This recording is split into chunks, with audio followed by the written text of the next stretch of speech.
Olá, Doc! Bem-vindo ao episódio número 4 da série Exames de Sangue para Dentistas. Nessa primeira temporada, nós estamos falando sobre o eritrograma. Esse é um dos parâmetros presentes no hemograma, onde a gente avalia as células vermelhas do sangue. E ó, Doc, se você ainda não assistiu os primeiros episódios dessa temporada, eu sugiro fortemente que você assista eles primeiro, para depois você assistir esse quarto episódio, senão você vai ficar um pouco perdido. Agora, se você já assistiu, então vamos lá!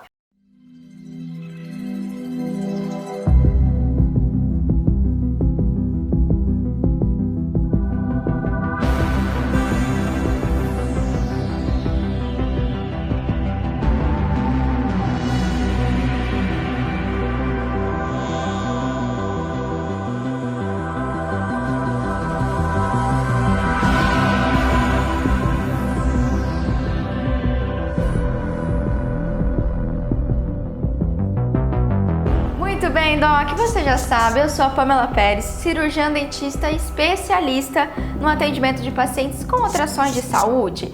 E hoje, no nosso quarto episódio, nós vamos falar daquelas siglas, sabe, um pouco estranhas do nosso hemograma, do nosso eritrograma, o tal do VCM, HCM, pois é. Para você entender essas siglas, você mais uma vez precisa ter assistido o episódio 1, 2 e 3 dessa temporada. Então você vai lá, assiste esses episódios para você conseguir entender esse quarto. Por quê, Doc? Nos primeiros episódios você entendeu sobre hemácia, né? Você já está dominando esses parâmetros, contagem de hemácias, a hemoglobina, o hematócrito, e é exatamente a partir desses valores que a gente tem esses próximos parâmetros, certo? Por quê? Esses três primeiros valores que a gente encontra no eritrograma servem para a gente identificar a anemia. Ok, beleza, e agora você já sabe identificar um paciente anêmico, você já sabe o que você tem que observar. E agora, daqui para frente, esses outros parâmetros do eritrograma, eles vão ter uma única função, Doc, que vai ser classificar as anemias, entendeu? Então ali você já conseguiu identificar e a partir daqui a gente vai classificar. Vamos lá então, que eu vou traduzir todas essas siglas que tem lá no eritrograma. Vamos lá. A primeira sigla é o VCM, né, Doc? VCM quer dizer volume corpuscular médio. E esse volume ele é dado num valor entre 82 e 101. Pamela, o que isso quer dizer? Vamos lá que ele é muito importante e muito interessante, Doc. O VCM é a média do volume das hemácias. Então é mais ou menos assim, é feito um cálculo e a gente pega o valor do hematócrito, multiplica por 10 e depois divide pelo número de hemácias, certo? No final das contas isso vai dar o quê, Doc? VCM é como se fosse o valor que determina o tamanho da minha hemácia. É basicamente isso. Então, nesse valor, cada vez que a gente pensar VCM, ali está sendo analisado o tamanho de uma hemácia, né? O tamanho das nossas hemácias na média, fechou na média. Bom, o que é importante aqui, Doc? Valores elevados, né, Pamela? Valores diminuídos. Foi lá, solicitei o hemograma, apareceu lá no eletrograma uma alteração no meu VCM. O que isso mostra pra mim? Vamos lá, Doc. Valores elevados, anota aí. Bom, a gente pode ter, nesse caso de um VCM elevado, anemia macrocítica. O que isso quer dizer? É uma anemia onde a nossa hemácia ela está gorduchinha, é uma hemácia maior, certo? A gente tem que lembrar que a hemácia é como se fosse aquele donuts, né? Aquela rosquinha. E ela tem um determinado padrão bonitinho e eficiente que carrega e transporta oxigênio. Quando a gente tem ela muito, digamos assim, quando temos ela mais gordinha, maior do que o normal, ao contrário do que se parece, ela não vai carregar mais oxigênio. Na verdade, ela não vai ser tão eficiente nesse carregamento e a gente tem também aí, classifica como um tipo de anemia que é a macrocítica, tá certo? Mas também o VCM você pode encontrar aumentado em pacientes que fazem abuso de álcool, né, alcoólatras, enfim, com histórico de alcoolismo, pacientes com doença hepática, sim, pois é, todas essas patologias a gente pode ter um aumento aí da nossa hemácia em resposta a elas. Também, olha só que interessante, hipotireoidismo e pacientes lactantes e recém-nascidos também podem ter o VCM alto. E ó, já para te dar aquela dica, chegou para você o exame de sangue, o eritrograma, você olhou e aquele paciente já está com o VCM aumentado, né? Um VCM elevado. Isso já pode mostrar para você, por exemplo, um paciente que faz abuso de álcool, né? Ou um paciente já com uma doença hepática no início, uma doença hepática progressiva, certo? E que você já está conseguindo identificar só através do hemograma, no caso do eritrograma, tá certo, Doc? Da mesma forma, se você tiver um paciente com hipotireoidismo diagnosticado ou uma doença hepática diagnosticada e você notar um aumento nesse parâmetro no exame laboratorial, não se assuste, porque isso de certa forma é esperado para aquela patologia, fechou? Mas isso é importante você saber, tanto para você diagnosticar uma alteração subclínica ou que o paciente meio omitiu de você, olha só que interessante, como também não se assuste se aquilo corresponder mais ou menos à anamnese, aos achados que você encontrou conversando com o paciente, combinado? Pamela, e se o VCM tiver diminuído? Aí a gente tem outras hipóteses. Por exemplo, anemias ferroprivas. Por quê? Levando em consideração que o VCM é o tamanho da hemácia, Doc, quando a gente tem uma anemia ferropriva, ou seja, eu tenho um paciente que não está consumindo na dieta ferro o suficiente, e o ferro, ele é primordial para a fabricação, digamos assim, da hemoglobina. Então, quando eu tenho uma quantidade reduzida de hemoglobina em resposta a essa deficiência de ferro, a minha hemácia ela fica menorzinha, ela fica ali meio esmilinguida, sabe? Ela meio pequenininha, enfim, é o que a gente considera como anemia ferropriva. Fechou, Doc? Também em outras situações, como o caso das talassemias, que a gente tem uma alteração dos parâmetros de coagulação e, consequentemente, da hemácia também, como também pacientes que tiveram intoxicação por chumbo. Isso não é tão comum, certo? Mas aqui só para você ter uma ideia. Então, olha que interessante, tanto os valores elevados como os valores diminuídos do VCM podem caracterizar anemias, só que de diagnósticos diferentes. Eu acho que agora você começou a entender, começou a ficar um pouquinho mais interessante, né, Doc? Olha que massa. Vamos seguir então. Quando a gente olha o HCM, Doc, esse é um parâmetro que quer dizer hemoglobina corpuscular média. Isso quer dizer o quê? É a quantidade média de hemoglobina presente nas hemácias. Então, basicamente, se faz um cálculo e aqui a gente tem o HCM em picogramas por hemácia. Então, é como se fosse a quantidade de hemoglobina em cada hemácia mesmo, certo?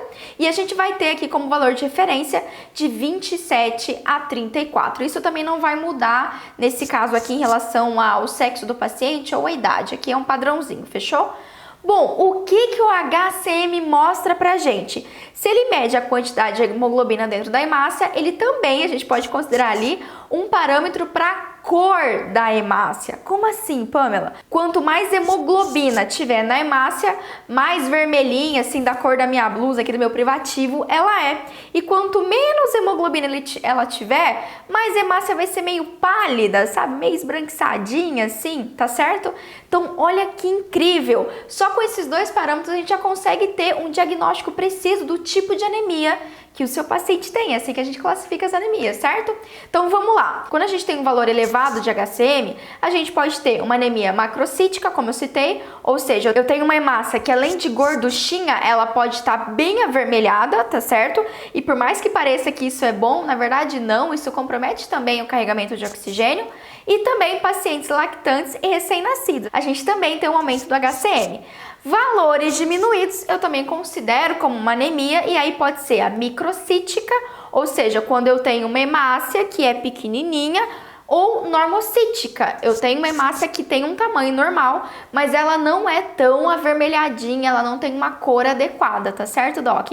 Então aqui a gente já conseguiu ter esse parâmetro. E olha só, tem um esqueminha que eu vou mostrar aqui pra você, que a Camis vai colocar aqui, que resume muito bem os tipos de anemia que o nosso paciente pode ter, tá certo? Então olha só, quando a gente leva em consideração a cor da hemácia, ou seja, o HCM, certo? A quantidade de hemoglobina dentro da hemácia, a gente pode ter uma anemia hipercrômica, normocrômica ou hipocrômica. Olha só que legal. Da mesma forma, quando a gente avalia o tamanho da hemácia, ou seja, lá o nosso VCM, né? que a gente vai ter uma anemia do tipo macrocítica, né, aquela hemácia gorduchinha, normocítica, que é uma hemácia ok, o tamanho dela tá tranquilo, ou microcítica, ou seja, ela é menorzinha. Então tá vendo só como nesse esqueminha a gente consegue ver bem essa representação? Por isso que as anemias elas podem ter todas essas variações, ela pode ser hipercrômica, só que microcística, tudo bem? Então, ó, Doc, o que é muito importante você saber agora nessa altura do campeonato. Quando eu falo pra você, eu tô te ensinando a analisar esses parâmetros com mais precisão, não é que eu tô cobrando de você que você faça o diagnóstico e a classificação daquela anemia.